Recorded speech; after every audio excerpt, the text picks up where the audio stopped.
తెలంగాణ ఉద్యమకారులకు ప్రభుత్వం ఇచ్చిన వాగ్దానం ప్రకారం ఉద్యమకారులకు ప్రత్యేక కార్పొరేషన్ 250 గజాల ఫ్లాటు, హెల్త్ కార్డు, ఉచిత బస్ పాస్ తదితర సౌకర్యాలు వెంటనే కల్పించాలని తెలంగాణ ఉద్యమకారుల సంఘం రాష్ట్ర అధ్యక్షులు పోస శ్రీనివాస్ డిమాండ్ చేశారు. నేడు భువనగిరిలోని జగ్జీవన్రామ్ విగ్రహం వద్ద ఉద్యమకారులతో కలిసి ఆయన విలేకరులతో మాట్లాడారు. 250 గజాల ఫ్లాట్ల కోసం కల్వకుంట్ల కవిత పిలుపు మేరకు రేపు చెలో భగాయత్కు పెద్ద ఎత్తున తరలి రావాలని ఉద్యమకారులకు ఆయన పిలుపునిచ్చారు. ఉద్యమకారులు అనుభవిస్తున్న బాధలు వర్ణాతీతం.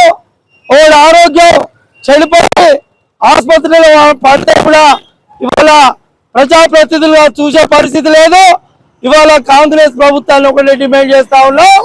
మేము మీరు ఇచ్చిన వాగ్దానాలు 250 గజాల ఫ్లాటు, మరి 30,000 పింఛను, మరి హెల్త్ కార్డు, మరి తెలంగాణ ఉద్యమకారులకు కార్పొరేషన్ ఏర్పాటు, అలాగే ఆర్టీసీలో ఉచిత ప్రయాణం, రైల్వేలో 50% ప్రయాణం, ఇవన్నీ కూడా ప్రభుత్వం ఇస్తానన్న వాగ్దానాన్ని అమలు చేయాలని కోరుతా ఉన్నాం.